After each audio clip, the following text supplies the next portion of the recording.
তো কি অবস্থা সবার, আমি দা নিউজ বং, আর আজকে আমরা কথা বলবো ধুরন্ধর 2 আর টক্সিককে নিয়ে। তো কি ধুরন্ধর 2 আর টক্সিক দুটোই নিজেদের পায়ে কুড়োল মারছে? ওয়েল, এক ডিরেক্টর অনুযায়ী তো ঠিক এমনটাই হচ্ছে। এই দুটো মুভিরই মেজর ক্লাস হতে চলেছে বক্স অফিসে, এন্ড ডিরেক্টর সজয় গুপ্তাকে এই জিনিসটা একদমই ভালো লাগছে না। তিনি বলছেন, আমাদের দেশের মানুষের কাছে এত টাকা নেই যে তারা দুটো ফিল্ম ব্যাক টু ব্যাক দেখতে পারবে। অনেক মানুষ আছে যারা এক মাসের মধ্যে দুটো ফিল্ম দেখতে পারে না। এই যে ক্লাসটা হচ্ছে, ইটস আননেসেসারি। বাট হতে পারে দুটো মেকার্সের নিজেদের রিজন আছে। এমন না যে দুটো ফিল্মই খারাপ করবে। Both the films will do well, but তারা তাদের ইন্ডিভিজুয়াল ক্যাপাসিটিকে ফুলি অ্যাকমপ্লিশ করতে পারবে না। নেক্সট আমরা কথা বলবো আশিস চেঞ্চলানিকে নিয়ে। আশিস চেঞ্চলানি আননেসেসারি হেটের উপর রিপ্লাই দিয়েছেন। বেসিক্যালি তার একাকি চ্যাপ্টার 5 রিলিজ হতে যাচ্ছে এন্ড কারেন্টলি বোর্ড এক্সাম চলছে। তো ফান ওয়েতে তিনি তার সাবস্ক্রাইবারদের বলেছিলেন, ভাই একটু টাইম করে বের করে আমার ভিডিওটা দেখে নিও। এই ছোট ক্লিপটা নিয়ে কন্ট্রোভার্সি স্টার্ট হয়ে গেছে। তো তিনি কি বলেছে তোমরাই শোনো।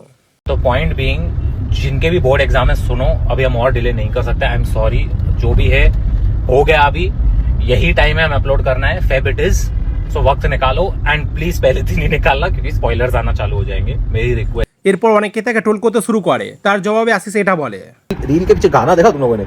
मुस्काने झूठी है, पहचाने झूठी है। गाना तो ऐसा लगा है बहन ने रात को मैं चाकू वाकू लेके मर्डर करने निकलता हूँ स्टूडेंट्स का।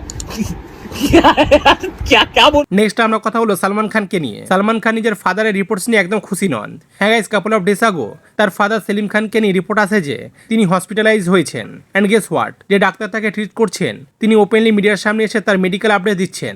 এইসব স্টেটমেন্ট নিয়েই বলা হচ্ছে সালমান খান একদম হ্যাপি নন। এক সোর্স রিভিল করেছে যে সালমান খান অ্যান্ড তার ফ্যামিলি মনে করেন এটা একটা প্রাইভেট ম্যাটার অ্যান্ড মিডিয়ার সামনে ডাক্তার তাদের পারমিশন ছাড়া কোনো আপডেট দেওয়া উচিত না। এটা তাদের ফ্যামিলি ম্যাটার অ্যান্ড যখন তাদের ঠিক মনে হবে তখন তারা নিজেরাই আপডেট শেয়ার করবেন। নেক্সট আমরা কথা বলবো টেকনো গেমারকে নিয়ে। টেকনো গেমার্স ইউটিউব ইন্ডিয়ার হিস্ট্রি ক্রিয়েট করে দিয়েছে। তিনি হয়ে গেছেন first Indian long format YouTuber যাদের 50 মিলিয়ন সাবস্ক্রাইব হিট হয়ে গেছে। This is a huge achievement. তিনি ক্যারিমিনাটি আর টোটাল গেমিংদের ক্রস করে ফার্স্ট টাইম এই মাইলস্টোনে অ্যাচিভ করেছেন। অবভিয়াসলি সবাই তাকে কংগ্রাচুলেট করেছে। তিনি নিজেও খুব হ্যাপি অ্যান্ড হয়তো তিনি একটা সারপ্রাইজও আনতে চলেছেন, কারণ নিজের স্টোরিতে একটা ফটো দিয়ে লিখেছেন সামথিং ইজ কুকিং। নেক্সট আমরা কথা হলো বঙ্গাইকে নিয়ে। তো বঙ্গাই কি আবারপোলাই 2কে ক্রিটিসাইজ করেছে? হ্যাঁ গাইস, এমনটাই অনেকেই মনে করছে। আসলে আবারপোলাই 2 ট্রেলার আসার পর তার ইনস্টাগ্রাম স্টোরিতে এটা বলে যে এখনকার সিনেমা বা ওয়েব সিরিজে হয়তো কোনো বাইরের দেশের শত্রুকে দেখানো হচ্ছে, আর যদি দেশের মধ্যে সিনেমা হয় তাহলে অন্য রাজ্যকে শত্রু বানানো হচ্ছে। তো তিনি আবারপোলাই 2 এর নাম না নিয়েই তিনি কি বলেছে তোমরাই শোনো। একটা মজার জিনিস নোটিস করবে, হিন্দি বলিউড সিনেমায় দেখবে খারাপ মানুষ ভিলেন, কোনো কপ মুভি পুলিশকে নিয়ে যখন কোনো মুভি বানানো হয় তখন দেখবে খারাপ মানুষ ভিলেন সব অন্য দেশ থেকে নিয়ে আসে। পাকিস্তানের লোকজন অ্যাকচুয়ালি খারাপ, করাপ্টেড। দেশের মধ্যে কোনো খারাপ লোকই নেই ভাই। দেশের সবাই খুব ভালো, নেতা মন্ত্রী সমস্ত কিছু ভালো চলছে, বিজনেসম্যানরা।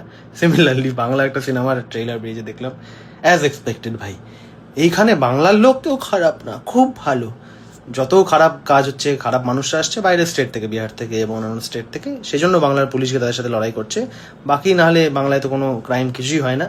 বাংলার পুলিশরা এমনি কোনো খারাপ লোকদের ধরতে হয় না। যখনই বাইরের স্টেট থেকে আসছে, মানে দেশ হলে হচ্ছে, দেশের মুভি হলে বাইরের দেশে হচ্ছে সব খারাপ মানুষ, আর স্টেটের মুভি হলে হচ্ছে বাইরের স্টেটে সব খারাপ মানুষ। আমাদের স্টেট আমরা খুব ভালো গো, মজার।